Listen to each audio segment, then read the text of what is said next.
Mark Scafe's in the box with me for the call this afternoon, and Scafey, there's no better view in international motorsport than looking at that ocean on the run to one. That's exactly right, Neil. This is one of the favourites for the drivers, and we've said a lot through the course of the telecast so far that this is the best permanent racetrack in the country. So 4.45 kilometres top speed with the headwind is still about 280k, and it's just an extraordinary, big, fast flowing layout which has got rise and fall.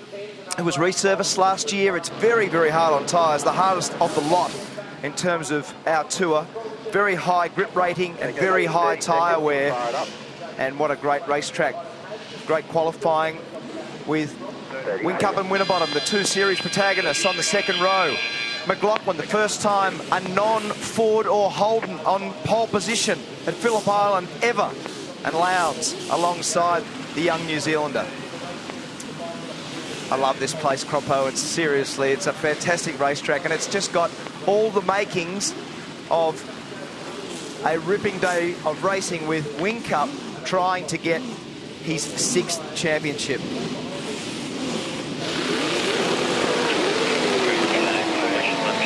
Let's have a look at the Fuso starting grid for this afternoon's race number 33 of the championship. And from the pole position, we've got Scotty McLaughlin alongside Craig Lowndes. Volvo versus Holden, row 1 of the grid. Grid position number 2, and a guy that's had a lot of success here, including the lap record, Jamie Whincup. He's alongside Mark Winterbottom, so they do it 2x2 today in both races. Then it's Michael Caruso and Chaz Most at the Bathurst champion. Rick Kelly, who's recently been in the USA from 7. Jason Bright out of position number 8 for Team BOC. Then Garth Tander and Todd Kelly celebrating his 200th event in V8 Supercar competition. David Reynolds in the backup car. Remember, he had it at the Gold Coast for car number 55. Looking further down here, Nick Percat on the podium at Bathurst. Will Davis and Erebus Motorsport in the E63 Benz. David Waugh, Wilson Security in the Ford Falcon. Tim Slade, who also got on the podium at the Gold Coast. Jack Perkins, who's looking for a ride in 2015, driving for Charlie Schwerkolt. James Moffat of the Ford Nissans didn't fare as well as he wanted to in that qualifying session. He's with the outgoing Lee Holdsworth from that team. Russell Ingall and Robert Dahlgren are next in the queue, followed by Dale Wood. We heard from him on the line a few moments ago. Shane Van Gisbergen tangled with this man, Fabian Coulthard, in qualifying as they rolled up on their outlap. Fabian's taken a penalty for that, lost some championship points, and a frustrating set of circumstances for both drivers, because clearly neither of them intend for that sort of thing to happen in the first 10 seconds of qualifying.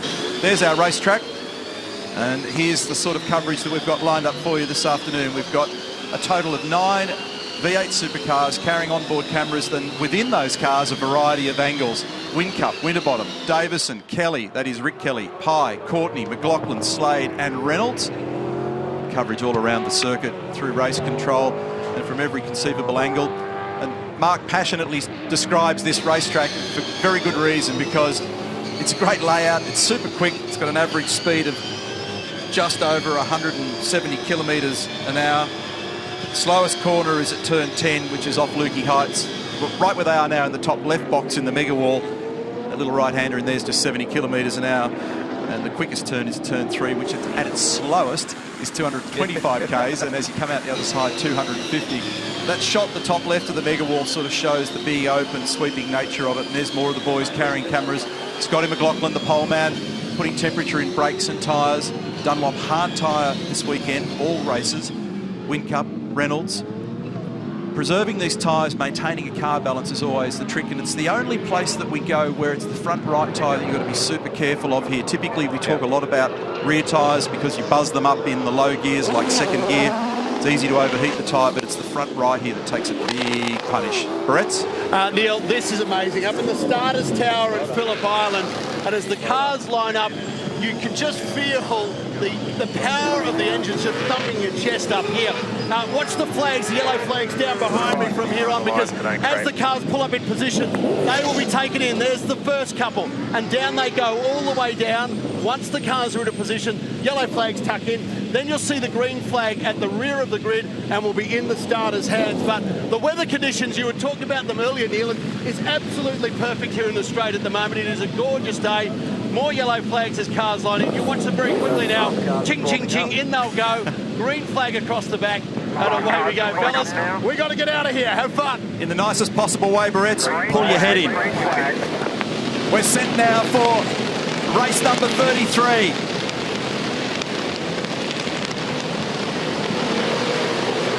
McLaughlin's won twice this year. The start will be critical if he's going to be able to do it a third time. He's away cleanly, and the entire field launches, including Coulthard from the very back. And Lowndes tried to go around the outside at one, but in the end he had to yield, and McLaughlin has made a very nice jump. Into third placing goes McLaughlin. Into two, cold tyres. Reynolds up on the outside of Todd Kelly here. Rick Kelly's on the outside as well. So it's a clean run into three now. McLaughlin, Lowndes, followed by Whincup. Then both of the Pepsi Max Ford Performance Falcons in fourth and fifth. Great shot there. Then Caruso, the Norton Nissan next in the queue. They're all behaving in the front end. He battled to get it stopped then. Scott McLaughlin, he moved across to cover Lowndes into turn four, and he really battled to pull it up. That was a very good bit of driving by Lowndes and McLaughlin at turn one. They gave each other racing room, and Craig just eased out of the throttle and snuck in behind. Those sorts of moves, especially for the guy behind, which is Whincup.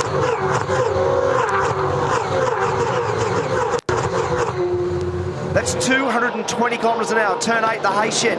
But for Whincup, that was important because he didn't want those two cars to get caught up together. Very easy to get caught up in someone else's accident at turn one. That plunge over the top at turn 9 at Lukey Heights and down into that slow right-hander that I described earlier. It's very easy on cooler tyres and cooler brakes to just lock the rears, skate sideways and make contact. A couple of them looked like they walked up to that edge, but thankfully they maintained control. It's a great run in fourth gear onto the straight, click into fifth gear right at the peak G-load that the car pulls, and McLaughlin's got control at the end of lap number one. Then Lowndes, then Whincup, then Winterbottom. We're looking at the front of Frosty from the rear of Whincup's car, then Mostert, and you can see Caruso, and then Garth Tander. David Reynolds just moved up a spot into ninth, and he's threatening Jason Bright here. He's got a nice run out of two. He has a bit of a look. It's very hard to do down the inside here. He might look to the right when they get to turn four. See whether and Bright's a wake up. So Davey thought about it. Jason was onto it. We've seen some massive moments as Percat gives Rick Kelly a little bump there at Honda. We've seen some massive moments there over the years. Contact there with Davison and Whincup a couple of years ago. The drama there with Premer and Courtney last year. And the cars are so fast. Neil said about how fast turn 3 is. And look at this now. This is turn 8. This is the hay shed. So close there with Percat and Will Davison as they get to Lukey Heights. You brake the car, you trail the brake all the way in, then back on the throttle as you go over the rise, and then down into MG. Van Gisbergen down the inside of Moffat. Coulthard and Van Gisbergen, remember, at the back of the grid because of the drama they had in qualifying.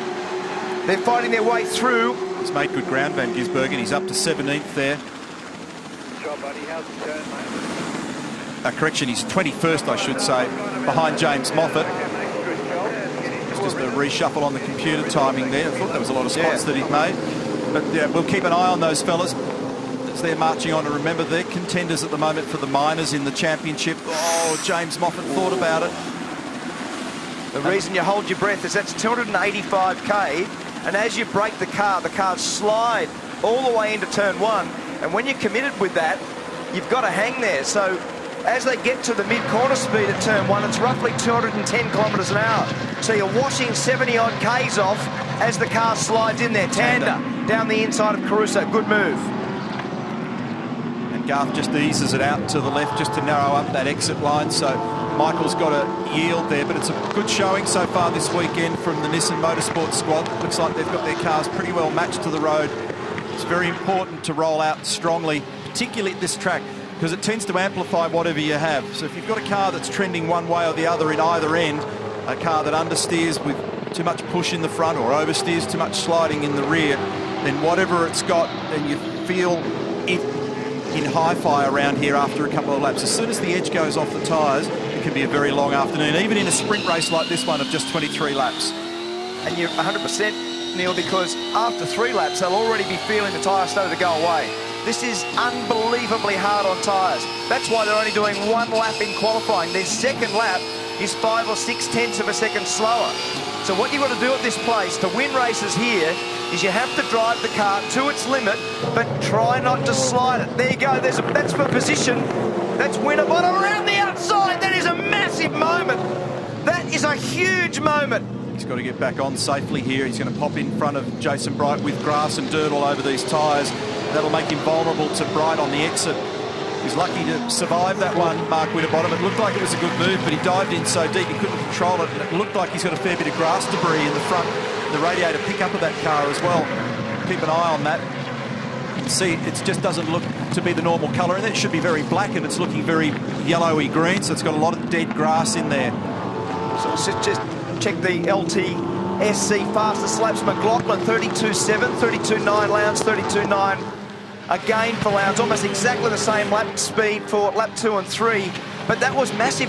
At turn 1, when he started to slide, I thought he was going to gather it up, but it got to the grey, it got to the slippery area of the track.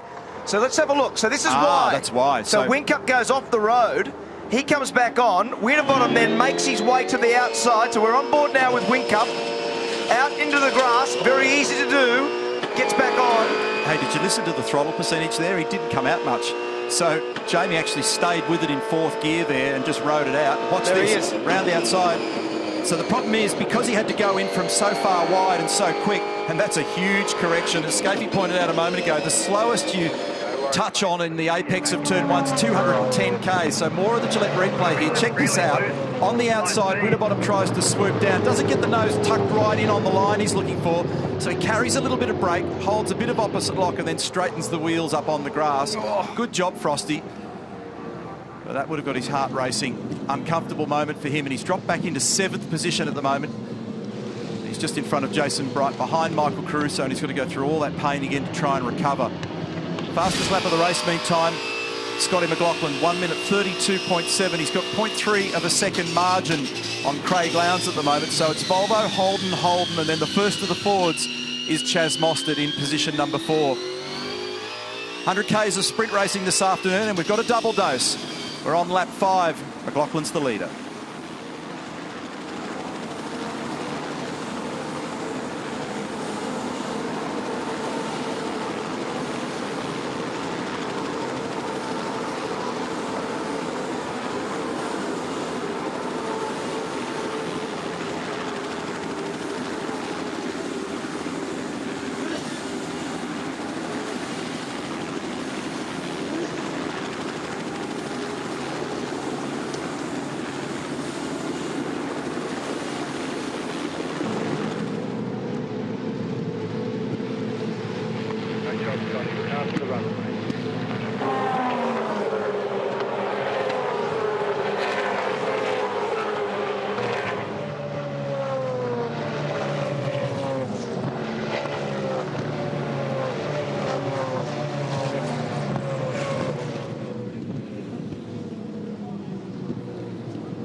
Take some points at the end of it, mate.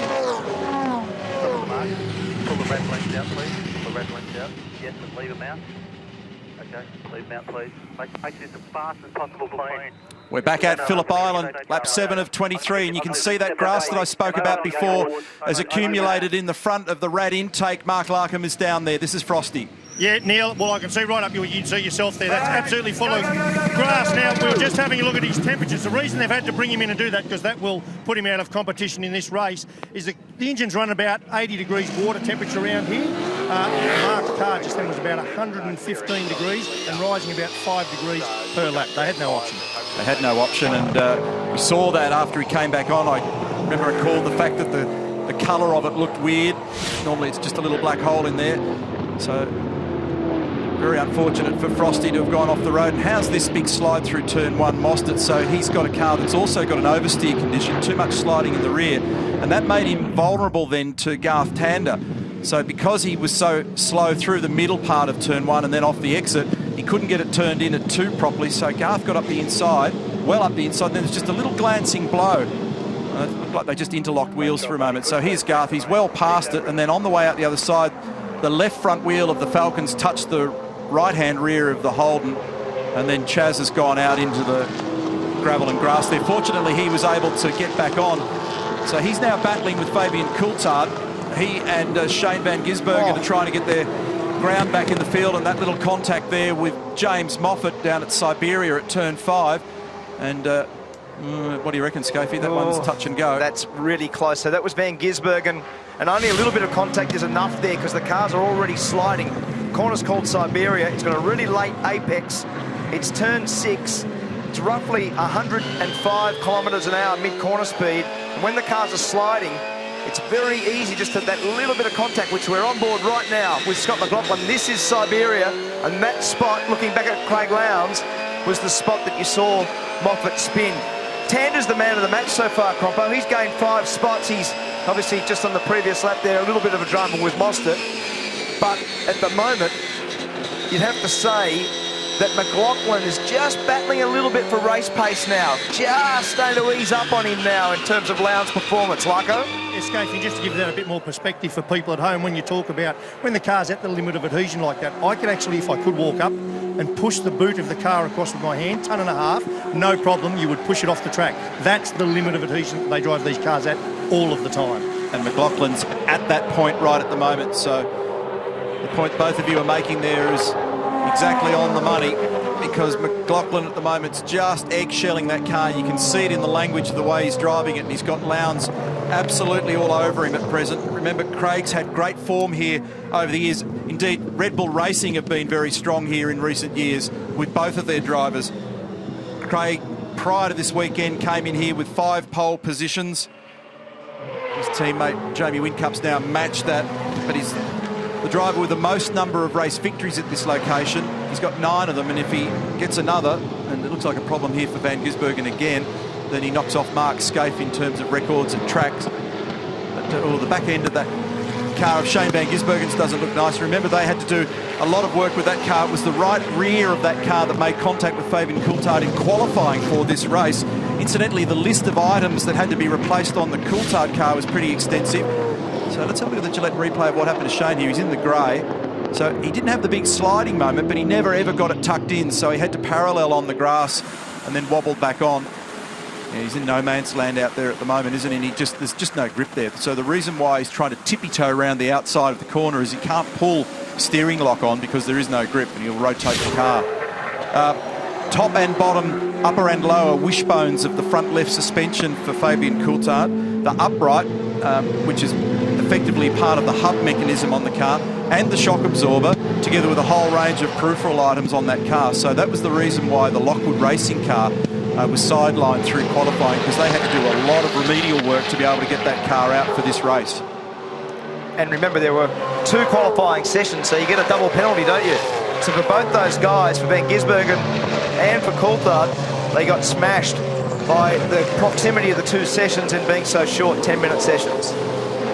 Great area, a great shot of the aerial there. The runoff at turn 1 shows you just how much space there you need to provide for the cars in case it gets wrong down there. At the moment, it's a tiny margin in favour of Scotty McLaughlin over Craig Lowndes.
Welcome back, everybody. We're at the Plus Fitness Phillip Island 400, and Sevens Megawall's got all the action covered on the track, in the pit lane, curb cam, the main straight, cams, race control, and of course the 9 cars carrying the onboards.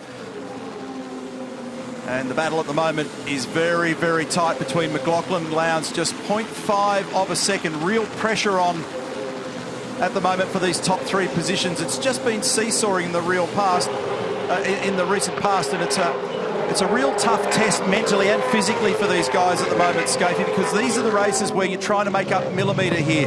It's where your fitness, your training, your preparedness for these race meetings becomes really, really vital. And so these guys are having a big squeeze at the moment. What about Van Gisbergen sideways through one? And that's him on the radio saying it was undrivable. It just snapped in the rear. In fact, I just got a text from his Enduro teammate, Jono Webb, watching from the US over there. G'day to Jono. Those guys did a great job at the Pertec Enduro Cup. How's this on the Gillette replay? Look at the thing wind itself sideways. Now, he loves a bit of drifting, but not there, no. Thank you very much. Here's the other angle. Oh, nice save, Shane Van Gisbergen. And Jonathan Webb, team owner and co-driver, will be watching in the States, and even from afar you'll be cringing, I'm sure, when you see your car sideways over there, mate. Wow, that was not nice. The good part about this battle now, Neil, is that the guys from 3, 4 and 5, just in behind here, Whincup, Tander and Caruso, were faster than McLaughlin and Lowndes on the previous lap. So all 5 cars just starting to compact. The gap narrowed big time on that lap, Mark. It was 0.5 when I called it when we came out of the break. It's down to 0.2, but you can see it. So what's happening at the moment for Craig Lowndes is he's right in the dirty and disturbed air that the Volvo's creating at the moment. And so he's got to try and find a way to make his presence felt, see whether he can coax Scott into a mistake. He's got him right on the ragged edge at the moment. And of course, McLaughlin's doing everything in his power to drive as straight as he can, not upset the car. And this is one of the areas where they're most vulnerable, through turn 3, and then trying to get them stopped and run parallel to that left white line. So it's tightened right up. And then this little battle here's a beauty as well, because Tander and Caruso are at it here for 4th and 5th.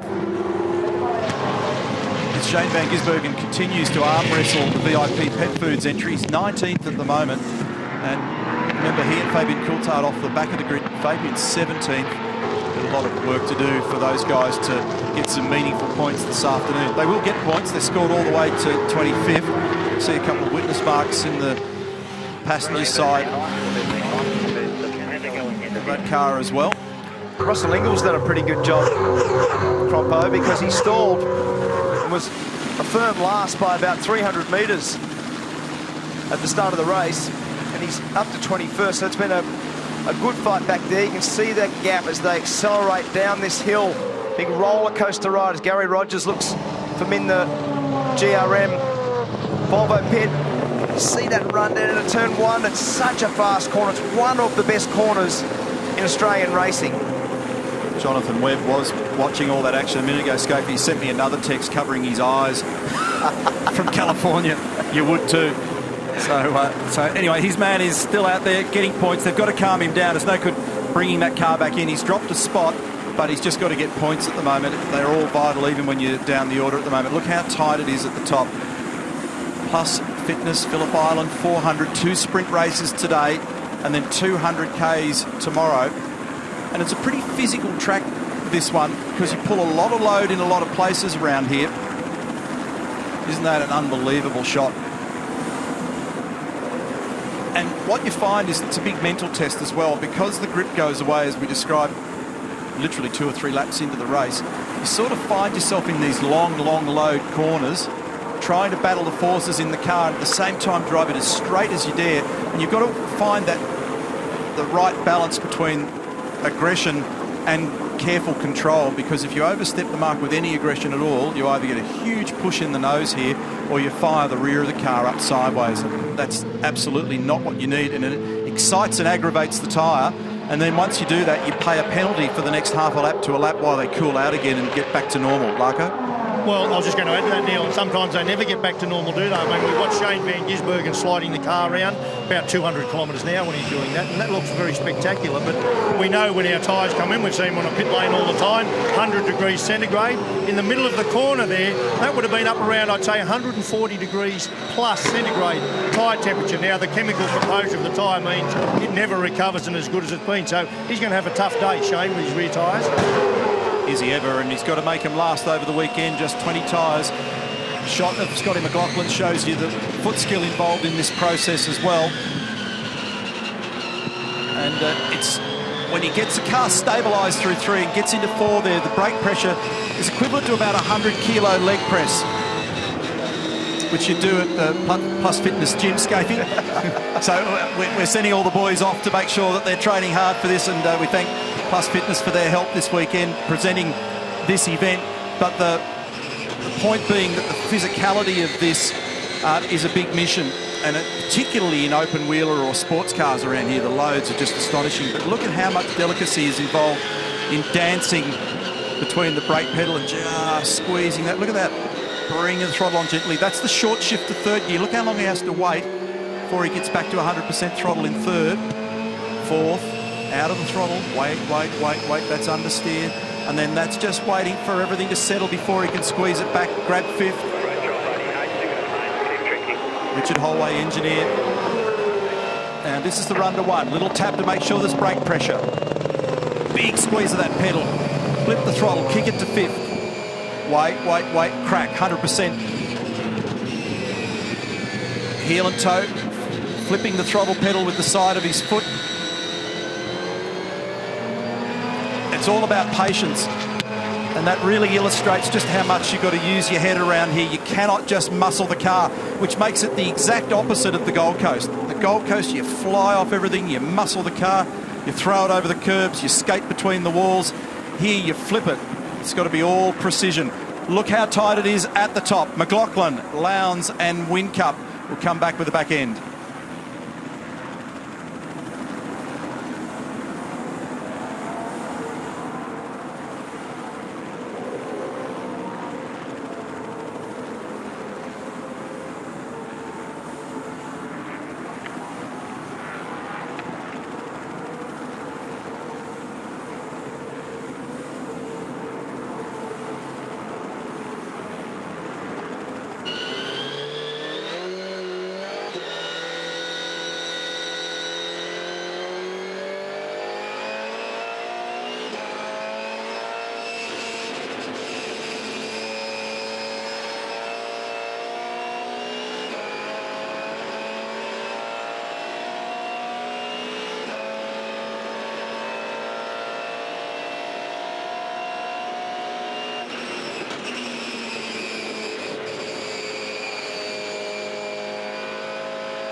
Three times this year, Scott McLaughlin has been a winner in V8 supercar competition. He did it at Winton in northeastern Victoria, again in Western Australia at Barbagallo Raceway, and then again at Queensland Raceway at Ipswich.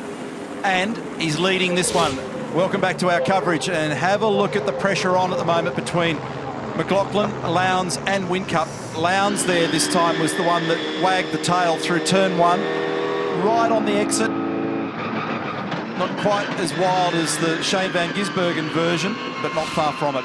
And now the margin's tightening up again. So Lowndes is all over the back of McLaughlin. He can't quite find a way. And if either of these two guys at the front make the tiniest slip, and they're slip sliding everywhere at the moment, Whincup is ideally positioned. We'll just grab a quick word with Roland Dane. Hey, Roland, I'll position you so you can keep watching the screen there, but just watch the tyres, mate. Don't get near the tyres. How do you manage this? We know Jamie, he likes to win races, not just championships. What have you said to him? We've spoken to him a little bit. What have you got to say? He's just got to look at who he's racing, and he's basically racing Winterbottom, who's last at the moment.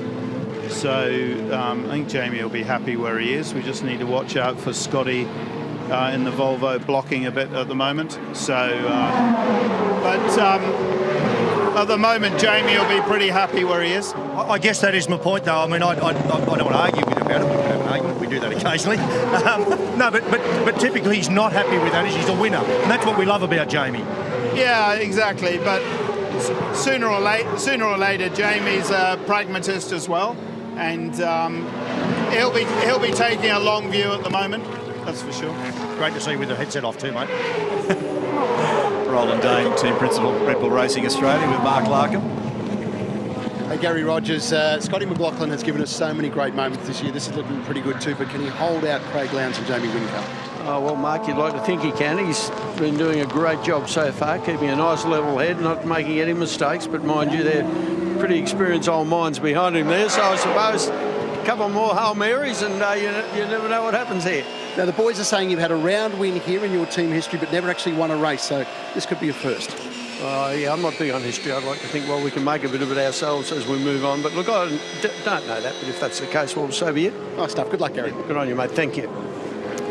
So you can see there, Scotty McLaughlin just blocking a little bit down into MG. He was driving down the centre of the road there. Sometimes that line is actually not too bad, and you can argue that you don't block when you do that because you end up off the left-hander of Lukey Heights, running a little bit wide, and you can sort of disguise the block by being the race line. So there's a bit of gamesmanship being applied there with Lowndes, and you know what Lowndes is like, Propo. He just never stops. He fires the nose down. He shows you the nose of the car all the time, and he is putting maximum pressure on young Scott McLaughlin.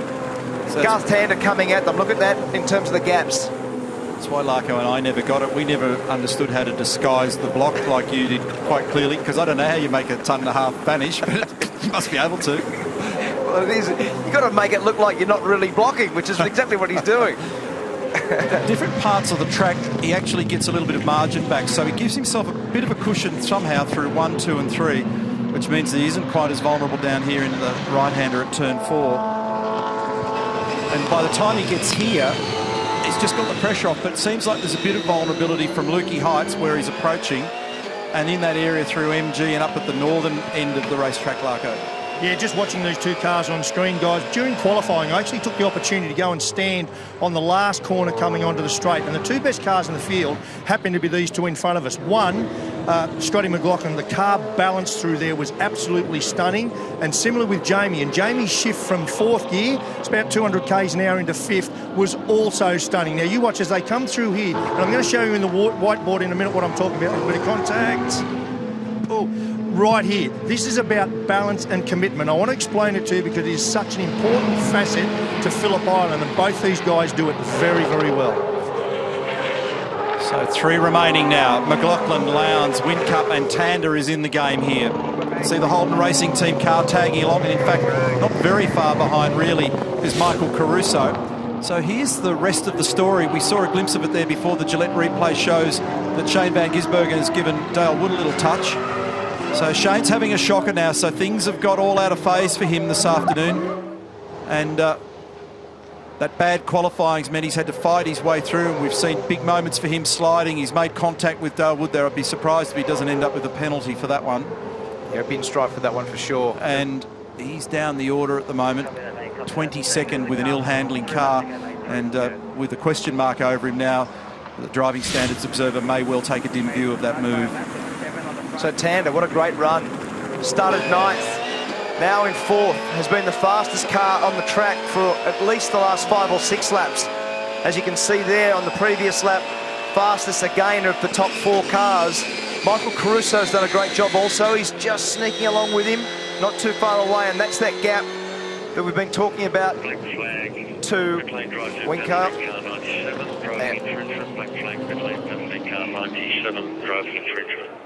Pretty straightforward. Yeah, Tim Schenken just advising of that penalty for Van Gisbergen, and that was a little arguable, I suppose, in terms of the Moffat contact, but with that one with Dale Wood, it was basically nose to tail.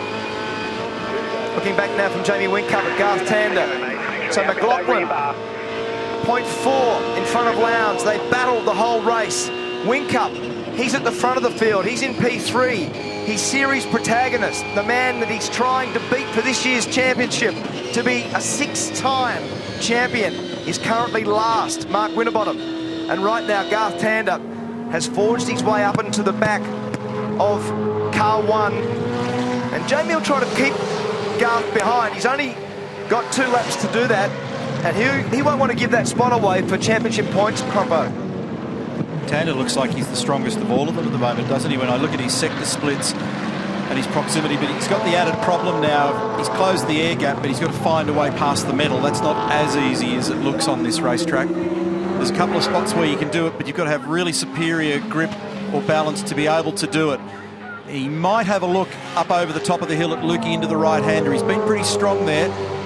He's run pretty wide at Hayshed. He would have had to come out of the throttle for a moment.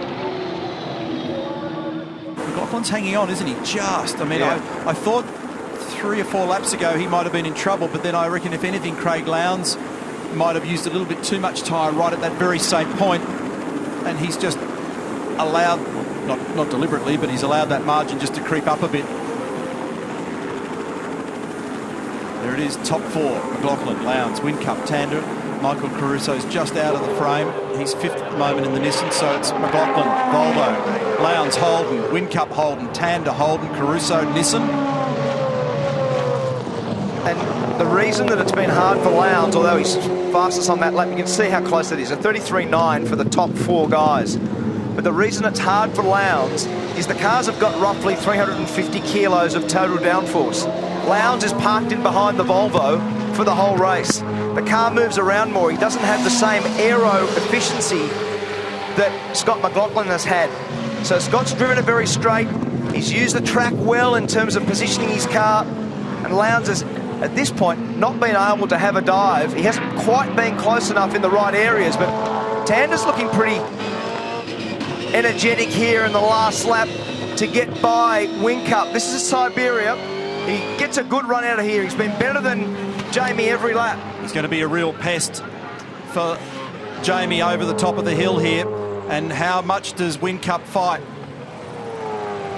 Last weekend, Tander, race winner in New Zealand. The Highlands 101 with Tony Quinn in the Aston Martin, so he's got lots of Ks under his belt in the recent past with the Gold Coast prior to that. Bathurst, of course, was an enormous disappointment for GT. He's not going to have enough in reserve here. So, after looking a little vulnerable, it's into the final corner, and he's done a beautiful job this afternoon from the pole position. Runs it down to the left-hand side of the road. Well done, Chief. Outstanding drive, mate. Well done. And Scotty McLaughlin, the winner of race number 33, the Plus Fitness Phillip Island 400. And that's the most animated I've ever heard Richard Holway. That was an outstanding drive, was his comment. And that was an outstanding drive. Anytime you can keep Craig Lowndes at bay for that period of time, Neil, you have done a very, very good job. Another win. That's it. That's us. It is another win, and it's a great performance. Really good job. And he said he was puffing, which just underscores again the business that it's a hard road around here. There's Jamie Whincup, 3rd. More vital points in his quest. And interestingly, the guy that he was racing ended up having a terrible run. Mark Winterbottom, position number 24, and here's McLaughlin bagging it up, having a bit of fun coming off turn 4. Great drive, Garth Tander, coming from 9th, right up behind Whincup at the end, and also a great drive for Michael Caruso. Caruso was very fast in that middle to 2/3 section. He was right behind Tander, but couldn't quite hang on at the end. But great drive for both those guys. It's a bit of a breakthrough for these guys, because trying to find the right balance front to rear with this car has been a real challenge for Richard and his fellas this year. In fact, they've fought, and I've mentioned this several times in the broadcast, they've fought with the opposite to most people's problem. They've tended to find that it's the front of the car that they struggle to control late in the race, and it hurts its front tyres. And if ever there's a place that amplifies front tyre drama, right front in particular, it is this one. So that'll be a little, just privately they'll walk away from this race now. They can't relax too much because we've got another race to come this afternoon, but I reckon they'll regard that as okay, those settings have really served us well this afternoon, and we've got a bit better understanding on how to get the most out of this car. Remember, they're doing a lot in a very short period of time. It's a new project, the S60 Volvo. So there's our top 4. McLaughlin, Lowndes, Whincup and Tander. We'll have a chat to all the boys very shortly.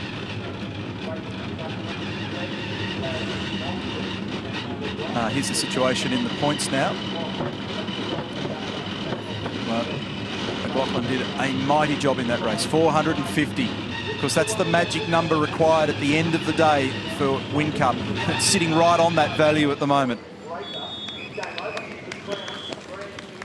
So that's allowed that's allowed Craig Lowndes to climb up over Shane Van Gisbergen that race as a result of the shocker that Shane had. So the drive-through popped him back to 25th. But here's the man of the moment, Scotty McLaughlin. Chance to compose,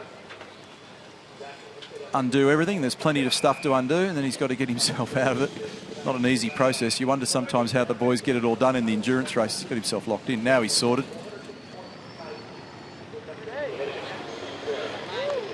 What a great drive. That was a very mature drive for a young man at a racetrack that's arguably the hardest racetrack to drive the car to the limit the whole way. And that's exactly what he did. Especially the poise in the mid-stint. Yeah. The middle to 2/3 stint of that race, he was under pressure, and it looked as though he might have been out of breath in terms of tyre grip and balance, but he managed to redeem himself, and he hung in there. So that's a sweet one for the boys at Volvo Polestar Racing. Nice job. Let's go down to Barrett's. Hey, Scotty McLaughlin, well done. That was some pressure breathing down your neck. The bloke who is the equal most successful driver in the history of this circuit. How was that? Oh man, I'm pretty screwed. I'm stuffed. No, look, that was awesome fun. Good battle with Lowndesy here. It was awesome, man. So thank you so much, and all the boys, Valvoline Racing, GRM, can't thank them enough, and all the fans coming out. It's great, and it's great to race on this awesome circuit. Your season is going so well. Notch another great win. It's amazing, and even in my second year, I never thought I'd be this successful. You know, I've got a long way to go to be like this bloke next to me, but I'm enjoying the ride. You're giving us a thrill every time, Scotty. Well done. Enjoy the podium. Yeah, thanks everyone at home. Good stuff. Well done, Scott. We've got some silverware here for you too, Scott. Congratulations. The first place plate as well. And Craig Lowndes, boy, you chased and chased Lowndesy, but it just wasn't going to be today with Scotty. Yeah, Scotty's driving well. The car's obviously very good, and you know, we put pressure on him right throughout those laps. When his rears went away, mine went away, and we just didn't quite get the overlap. But look, you know, as I said, great drive to Scotty.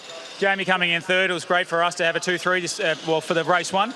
See what race 2 brings. And not too bad for your championship. You've jumped up a spot. Yeah, look, I think Gizzy had some problems throughout qualifying, and that's related now into obviously the race pace as well. So we've moved to third. We're still trying to get to second. And put some silverware in the cupboard too. Congratulations, Lowndesy. Well done. Jamie Whincup, boy, as we said earlier on today, just step by step, they're little steps all the way, but that's really nice. That takes some heat off. Yeah, that was a tough battle out there. The boys were putting out a serious pace, and I was just trying to hang on, really. Didn't quite have the car right. We're tuning up for the next one, and hopefully go a bit quicker. What do you want to do to the car? Yeah, the tyre life was not the best. Garth had serious pace there at the end, so if we don't do something, he'll run over the top of us in the next one. But as I said, I don't know if it showed on telly or not, but the pace out there was crazy, so happy to hang on, really. It was a great race, Jamie. Well done. Put that in the cupboard at home. Yes, thank you. Thanks. Garth Tander, great 4th position there from 9th, mate, and some constructive chat with your engineers, I see. You know, when you get a sense that the car's going to be fast over a weekend and have a good weekend, I think you're it. Looks very strong, mate. Yeah, look, it's good. We probably missed the mark a little bit in quali, but I was surprised how good it was in the race, and And then I was really nervous about halfway through, thought, oh, maybe we're too aggressive with the tyre pressure and it's not going to be good at the end, but it hung in really well. So we could sort of motor up to the back of those lead guys. I mean, I know getting past Jamie was always going to be a risk. It had to be pretty clean to do it, and I just couldn't get in a position to do it. So, yeah, look, we're happy with fourth. We'll start about the same as the next one, so we'll see what happens. I'll get a couple of bucks on you tomorrow. It'd be a safe bet, pal. Thanks, Mark. Garth Tanner did a nice job in that one, and he raises an interesting point there about tyre pressure management, but it's Scott McLaughlin who's got it done. 3 victories now for him in 2014 from Craig Lowndes. Put a huge amount of pressure on, but never quite closed the deal. But very solid points for both he and his teammate Jamie Whincup, who's now got a 450-point margin as we head into race number 34, which is coming up a little bit later on this afternoon. It's the Plus Fitness Phillip Island 400.